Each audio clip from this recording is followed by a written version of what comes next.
All of you. Gopal Gokhale मागदरी कोल्हापूर. मी प्राध्यापक साहेब. विषय हिस्ट्री. तर मित्रो नमस्ते. आपण आता पहिलं प्रकरण आजपर्यंत घेतलेलं आहे पहा मागील तासाला. पहिल्या प्रकरणातील बरेचसेच आपण माहिती घेतलेली आहे युरोपियनांच्या विषयी. आता जे दुसरं प्रकरण आहे, दुसऱ्या प्रकरणाचं नाव आहे युरोपीय वसाहतवाद. दुसऱ्या प्रकरणाचं नाव काय आहे? युरोपीय वसाहतवाद. आता यामध्ये या प्रकरणाच्या नावावरूनच आपल्याला लक्षात आलं पाहिजे की युरोपियन लोकांनी वसाहती स्थापन करण्यासाठी कोणकोणत्या प्रदेशामध्ये कोणत्या दृष्टिकोनातून त्यांनी प्रयत्न केलेला आहे हे आपल्या लक्षात येतं आहे. आता युरोपियन लोकांनी किंवा युरोपियन यांनी आपल्या वसाहती आफ्रिका, आशिया, अमेरिका अशा वेगवेगळ्या प्रदेशामध्ये आपल्या वसाहती स्थापन केलेल्या आहेत. त्यांचा उद्देश काय आहे? तर आपली वसाहती वाढविणे आणि आपल्या ताब्यात किंवा आपल्याकडं जास्तीत जास्त साम्राज्य असावं, अनेक प्रदेश आपल्या ताब्यात असावेत असा त्यांचा उद्देश होता. आणि तो प्रदेश कशासाठी असावा? तर व्यापारासाठी. मग इंग्लंड आणि युरोपियन यांच्यामध्ये स्पर्धा सुरू झाली की आपल्यात जास्तीत जास्त प्रदेश आपल्या ताब्यात कसा येईल किंवा आपल्याकडे कसा असेल, या दृष्टिकोनातून या युरोपियन इंग्लंड यांनी प्रयत्न केलेले आहेत. मग यासाठी अनेक मार्गाचा त्यांनी वापर केलेला आहे. आपल्याला माहीत दर्यावर्दी लोक आहेत यामध्ये काही युरोपियन. या दर्यावर्दीनी सागरी मार्ग शोधून काढून आपला वसाहती स्थापन करण्याचा प्रयत्न केलेला आहे. आता या वसाहतीमध्ये की ज्या दुबळ्या वसाहती आहेत किंवा जे दुबळे भूप्रदेश आहेत, त्या दुबळ्या भूप्रदेशामध्ये किंवा गरीब भूप्रदेश म्हणतो आपण, गरीब भूप्रदेशामध्ये आपलं वसाहत वसविणे स्थापन करणे, तेथील कच्चा माल घेणे, तेथील मजूर वर्ग घेणे आणि आपलं वर्चस्व निर्माण करणे, आपल्या बाजारपेठा स्थापन करणे, आपला माल तिथं खपविणे, आपला नफा मिळविणे, हा खऱ्या अर्थानं या युरोपियन वसाहतवादींचा उद्देश होता. आता आपण पहिल्यांदा हे थोडक्यात म्हणजे युरोपियन वसाहती का स्थापन झाल्या, अमेरिका, ऑस्ट्रेलिया, आफ्रिका ह्या प्रदेशामध्ये या युरोपियनांनी आपल्या किंवा आपल्या भारतामध्ये इंग्लंडांनी वसाहती स्थापन करण्याचा प्रयत्न केलेला होता. तर ह्या युरोपियनांनी या प्रदेशामध्ये आपल्या वसाहती स्थापन केल्या. तिथले कच्चा माल आपल्याकडे घेतला. पक्का माल खपविण्यासाठी किंवा पक्का माल तयार करण्यासाठी बाजारपेठा पाहिजेत. मग या बाजारपेठा त्यांनी त्या प्रदेशामध्ये निर्माण केल्या किंवा स्थापन केल्या आणि तिथं आपला पक्का माल विकला. त्यातून मिळणारा नफा, त्या नफ्याचा अतिरिक्त वापर होऊ लागला, म्हणजे अतिरिक्त त्यांना नफा म्हणजे जास्तीत जास्त त्यांना नफा मिळू लागला. आणि हा नफा त्यांनी कशासाठी केला? तर वसाहती स्थापन करण्यासाठी केलेला आहे. आणि यातूनच हा वसाहतवादी दृष्टिकोन युरोपियनांचा लक्षात येतोय. तर आपण थोडक्यात बॅकग्राऊंड पाहिलेली आहे. तर आपण पहिल्यांदा या युरोपीय वसाहतवादामध्ये पहिला आपल्याला अभ्यास घटक जे आहेत या प्रकरणामधील ते म्हणजे वसाहतवाद म्हणजे काय, किंवा वसाहतवादाचा अर्थ व स्वरूप काय, किंवा कोणकोणत्या वसाहतवादी झाल्या, त्यानंतर वसाहतवादाची उदयाची कारणे काय आहेत, त्याचा परिणाम काय झाला, त्यानंतर युरोपीय वसाहतवादामध्ये हे जे त्यांचे जे वसाहती स्थापन केल्या ज्या प्रदेशामध्ये, ते म्हणजे अमेरिका, ऑस्ट्रेलिया, न्यूझीलंड, आशिया, आफ्रिका या खंडामध्ये किंवा या प्रदेशामध्ये त्यांनी आपल्या वसाहती स्थापन केलेल्या आहेत. हे आपण या प्रकरणामध्ये अभ्यासणार आहोत. आता आपल्याला पहिल्यांदा जो घटक आहे तो म्हणजे वसाहत म्हणजे काय, हा प्रश्न तुम्हाला 2 मार्कासाठी विचारला जाईल. वसाहतवाद म्हणजे काय? तर याचा अर्थ काय घेता येईल आपल्याला? वसाहतवाद म्हणजे ज्यांचं सामर्थ्य जास्त आहे, ज्यांचं बळ जास्त आहे, ज्यांची शक्ती जास्त आहे, अशा शक्तीच्या किंवा बळाच्या स्वरूपात किंवा बळावर एखादा भूप्रदेशावर आपले राज्य स्थापन करणे, या प्रक्रियेला काय म्हटलं जातं? वसाहतवाद असं म्हटलं जातं. म्हणजेच आपल्या लक्षात येईल की आपल्या सामर्थ्याच्या बळावर एखादा भूप्रदेश जिंकून आपले राज्य स्थापन करणे, यालाच काय म्हटलं जातं? वसाहतवाद असे म्हटले जाते. पहिलं वसाहतवाद म्हणजे याचा अर्थ तुम्हाला लक्षात आला, याची व्याख्या लक्षात आली असेल. वसाहतवाद म्हणजे काय? 2 मार्कासाठी IMP आहे. तर परत एकदा सांगतो बघा, आपल्या सामर्थ्याच्या बळावर एखादा प्रदेश, एखाद्या भूप्रदेश जिंकून तिथं आपलं राज्य स्थापन करणे, याच प्रक्रियेला वसाहतवाद असे म्हटलं जातं. हे झालं आपल्याला वसाहतवाद म्हणजे काय याची व्याख्या. आता त्याचा आपण जो दुसरा भाग आहे, दुसरा प्रश्न जो आहे, तुम्हाला हा 4 मार्कासाठी प्रश्न विचारला जाईल. दुसरा प्रश्न काय आहे? वसाहतवादाचा अर्थ आणि स्वरूप सांगा.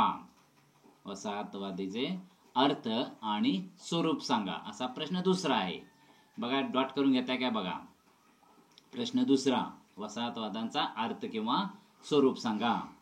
तर याच्या आधी बघा, थोडक्यात आपल्याला इथं माहिती घ्यायला पाहिजे की वसाहतवाद म्हणजे काय आपण घेतलेलंच आहे, पण इथं वसाहतवाद हा एक साम्राज्यवादाचा एक प्रकार आहे.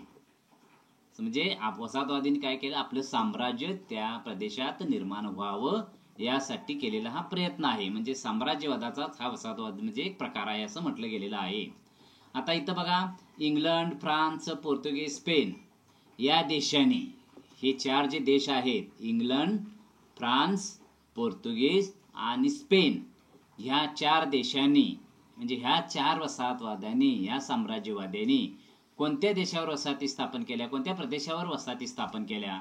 तर ऑस्ट्रेलिया, अमेरिका, आशिया, आफ्रिका या खंडामध्ये किंवा या प्रदेशामध्ये आपल्या वसाहती स्थापन केलेल्या आहेत. तर ते आपल्याला लक्षात येते.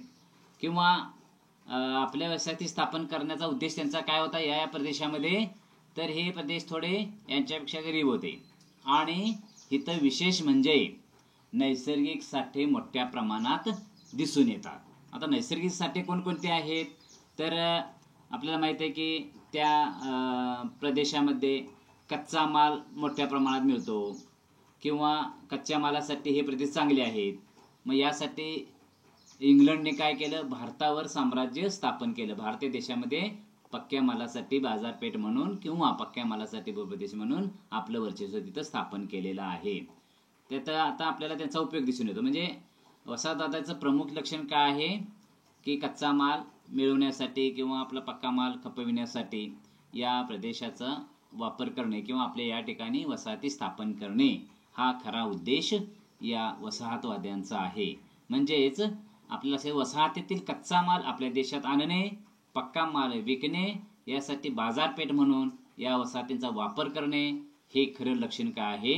या वसाहतवादांचा आहे. म्हणजेच खऱ्या अर्थानं आपल्याला काय येतं की वसाहतवादीचा उद्देश आपल्या लक्षात येतो.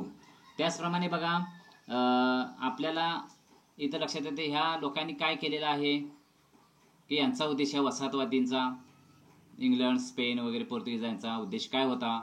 तर आर्थिक, राजकीय किंवा सामाजिक अशा दृष्टिकोनातून यांनी काय केलेलं आहे? आपली गुलामगिरी निर्माण करणे, हा त्यांचा उद्देश होताच, पण त्याचबरोबर त्यांना मानसिक गुलामगिरीमध्ये अडकविणं, हाही उद्देश त्यांचा होता. कारण याला आपलं लक्षात येतं की अशा पद्धतीनं या वसाहतवादीनं जे आपलं वसाहती किंवा साम्राज्य निर्माण करण्याचा प्रयत्न केलेला होता, त्यावेळी या म्हणजे वसाहती ज्या ठिकाणी स्थापन झाल्या, अमेरिका, ऑस्ट्रेलिया, आशिया, आफ्रिका खंडामध्ये, त्यातील लोकांच्या मनामध्ये यांच्याविषयी, युरोपियनांच्या विषयी मनामध्ये न्यूनगंड निर्माण झाला की हे लोक आपल्यावरती वर्चस्व निर्माण करू लागलेले आहेत आणि त्यांच्या मनामध्ये यांच्याविषयी न्यूनगंड निर्माण झालेला आहे. कारण त्यांना माहिती आहे की आपली संस्कृती इथं नष्ट होणार आहे आणि तिथं त्यांची संस्कृती निर्माण होईल असं त्यांच्या मनामध्ये भीती वाटत होती. शेवटी काय झालेलं आहे? की या वसाहतवादींचं धोरण जे काय होतं, त्यांनी काय केलं की या वसाहतवाद्यांच्या म्हणजे जिथं वसाहती निर्माण केलेल्या आहेत इथं त्या लोकांच्या मनामध्ये नवीन संस्कृती आणि इतिहासाबद्दल कमीपणा वाटत होता आणि त्यांच्याबद्दल जो आत्मविश्वास निर्माण होत होता, तो आत्मविश्वास निर्माण करण्यासाठी किंवा नष्ट होणार होता, त्यांचे साम्राज्य हे श्रेष्ठ होणार होतं, तेव्हा ह्यांचं साम्राज्य तिथं काय कमी झालेलं नाही. म्हणून त्यांना काय म्हटलेलं गेलेलं आहे की या इंग्लंडने जवळजवळ 100 वर्षाच्या कालावधी, 1 शतकामध्ये एवढा साम्राज्याचा विस्तार केला की या साम्राज्याचा सूर्य कधीच मावळणार नाही, असं ह्या वसाहतवादींच्या बद्दल उद्गार किंवा उद्देश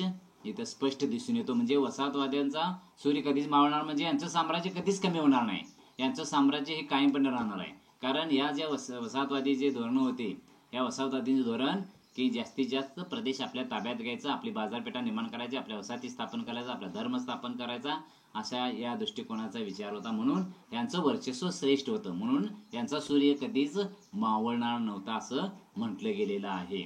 तर आपल्याला माहित आहे की इथं ऑस्ट्रेलिया, आफ्रिका, आशिया, अमेरिका या 4 खंडात ब्रिटिशांचंच राज्य होतं, त्यांनी विस्तार केलेला होता.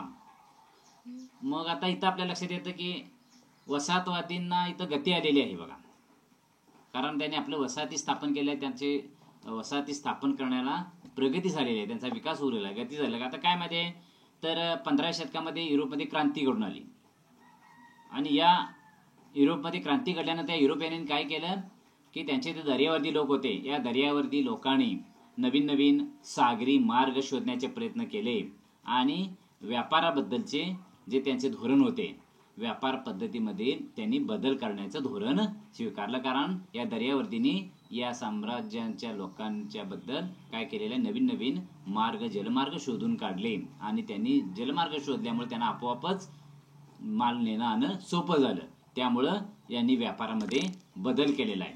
त्यांना काय झालं की हक्काच्या बाजारपेठा मिळू लागल्या, म्हणून त्यांनी काय केलं, या वसाहती आपल्या स्थापन करण्याचा प्रयत्न केलेला होता. ही वसाहतवाद्यांचंच वेगवेगळे रूपे आहेत. आपल्याला युरोपीय लोक हे एवढ्यावर थांबले नाहीत, तर त्यांनी जगभर प्रवास चालू केलेला आहे. हे आपल्याला आता पुढील अर्थामध्ये आणि स्वरूपामध्ये घ्यायचं आहे. तरी आपण थोडक्यात माहिती घेतली. दुसरा प्रश्न तुम्हाला मी सांगितलेला, वसाहतवाद्यांचा अर्थ आणि स्वरूप सांगा. वसाहतवाद्यांचा अर्थ आणि स्वरूप सांगा, या प्रश्नाचं आपण आता उत्तर शोधणार आहोत. आता वसाहतवाद्यांचा अर्थ काय आहे, खरा अर्थ आपल्याला माहित आहे की आपल्या सामर्थ्य यांच्याकडे जास्त आहे, यांच्याकडे बळ जास्त आहे, शक्ती जास्त आहे, त्यामुळं यांनी आपला एखादा भूप्रदेश निर्माण करून तिथं आपलं राज्य स्थापन केलेलं आहे, मग त्याला आपण वसाहतवाद म्हणतो. त्याचबरोबर वसाहतवाद म्हणजे काय आहे, मग सांगितलेलं तुम्हाला, एक साम्राज्याचा एक प्रकार आहे असं म्हटलं गेलेलं आहे. वसाहतवाद म्हणजे त्यांचं साम्राज्य, त्यांचं वर्चस्व त्या भूप्रदेशावर असणं, यालाच वसाहतवाद्यांचं साम्राज्य असं म्हटलेलं आहे, किंवा वसाहतवाद किंवा साम्राज्य असं त्याला दोन्ही शब्द किंवा घेऊ शकतो आपण. त्यानंतर वसाहतीमधलं खरं त्यांचं धोरण काय आहे, कच्चा माल आपल्या देशात नेणे आणणे आणि पक्का माल त्या वसाहतीमध्ये विकणे आणि पक्का माल विकण्यासाठी बाजारपेठा म्हणून या वसाहतींचा वापर करणे, हे खरं त्यांचा उद्देश आहे आणि हा खरा अर्थ या वसाहतवाद्यांचा आहे. थोडक्यात आपल्याला अर्थ समजला असेल. दुसरा आहे स्वरूप. आता स्वरूप काय आहे, वसाहतवादी स्थापन करायच्या म्हणजे त्याचं स्वरूप काय होतं, तर जे प्रदेश माहीत नाहीत, अज्ञात भूप्रदेश आहेत, असल्या अज्ञात भूप्रदेशावर सत्ता स्थापन करणं, हे या वसाहतवादींचं स्वरूप होतं किंवा त्यांचा उद्देश होता. जे अज्ञात भूप्रदेश आहे त्या अज्ञात भूप्रदेशामध्ये आपले वर्चस्व स्थापन करणं, हा खऱ्या अर्थानं त्यांचा उद्देश होता किंवा त्या त्या प्रदेशाचा घेणं, हा त्यांचा खरा उद्देश होता. त्याचप्रमाणे अनेक प्रकारचे साठे शोधण्याचं काम यांनी केलेलं आहे वसाहतवादींनी. मग सोन्याच्या खाणीचा शोध घेणं, वेगवेगळ्या खनिजांचा शोध घेणं, कोळसा वगैरे यांचा शोध घेणं, अशा अनेक प्रकारच्या शोध घेण्यासाठी यांनी आपल्या वसाहती स्थापन करून प्रयत्न केलेला आहे. त्याचबरोबर या वसाहतवाद्यांनी एवढंच नाही तर या वसाहतीतील म्हणजे ज्या वसाहतीमध्ये साम्राज्य निर्माण केलेलं आहे, वसाहती आपल्या स्थापन केलेला आहे, तिथं ख्रिस्ती धर्माचा प्रसार करण्याचा त्यांनी प्रयत्न केलेला आहे. आणि ख्रिस्ती धर्मामध्ये बरेच लोक या भूप्रदेशातील म्हणजेच वसाहती ज्या ठिकाणी स्थापन केलेल्या आहेत त्या भूप्रदेशातील बऱ्याच लोकांनी यामध्ये समाविष्ट झालेले आहेत.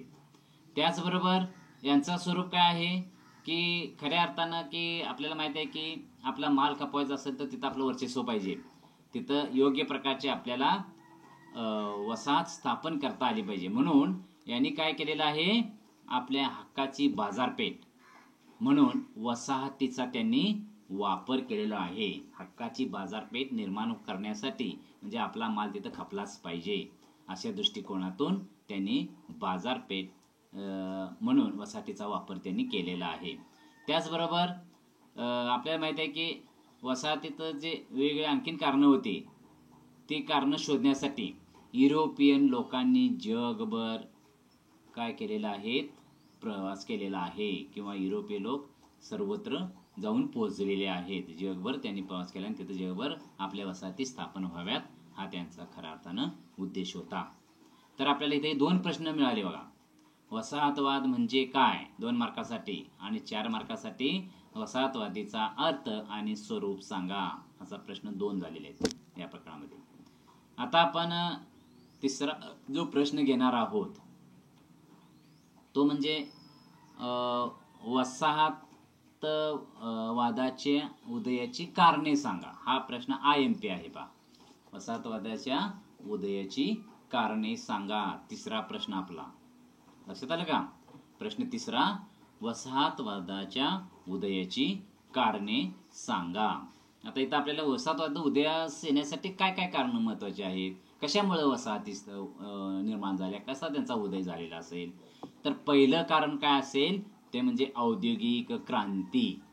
आता युरोपमध्ये ज्यावेळी मध्ये औद्योगिक क्रांती झाली, औद्योगिक क्रांतीमुळे काय झालं, जुने हस्तउद्योग बंद पडले, नवीन हस्तउद्योगाला सुरुवात झाली, नवीन यंत्रयुगाला सुरुवात झाली, यांत्रिकी स्वरूपात उत्पादन घेण्यास सुरुवात झाली. मग आपल्याला माहिती आहे की यंत्राच्या साहाय्यानं उत्पादन घेणं आणि हाताच्या साहाय्यानं उत्पादन घेणं यामध्ये आपल्याला निश्चितच लक्षात येतं की हस्तउद्योग यातून मिळणारं उत्पन्न कमी असायचं, यंत्राच्या साहाय्यानं घेतलेलं उत्पन्न जास्त असायचं. त्यामुळं आपोआपच या युरोपियन लोकांचं या औद्योगिक क्रांतीनंतर यंत्राचा वापर करत असताना उत्पादन वाढू लागलं. आता आपल्याला माहित आहे की उत्पन्न वाढलं की मग ते उत्पन्न आपल्याला खपवायला पाहिजे, त्या उत्पन्नाचा आपल्याला नफा मिळाला पाहिजे. यासाठी महत्वाचं काय आहे, बाजारपेठा महत्वाचं आहे. मग ह्या लोकांनी काय केलं, आपला माल जास्तीत जास्त प्रमाणात निघत असताना त्यांनी आपला माल खपवण्यासाठी बाजारपेठा शोधण्याचा त्यांनी प्रयत्न केलेला आहे. आता ह्या बाजारपेठा शोधत असताना आपल्याला माहिती आहे की कुठं कुठं आपलं असायला पाहिजे, जिथं कमकुवत आहेत अशा ठिकाणी त्यांनी आपल्या बाजारपेठा निर्माण केलेल्या आहेत. मग त्यांना लक्षात आलं की आपली तिथं हक्काची बाजारपेठ पाहिजे, नुसत्या बाजारपेठा स्थापन करत चालत नाही किंवा निर्माण करत, ती हक्काची पाहिजे, आपली पाहिजे. आणि त्या दृष्टिकोनातूनच त्यांनी काय केलेलं आहे, तिथं आपला हुकूम निर्माण झाला पाहिजे, अशा दृष्टिकोनातूनच त्यांनी बाजारपेठा स्थापन केलेल्या आहेत. तर हे झालं पहिलं कारण.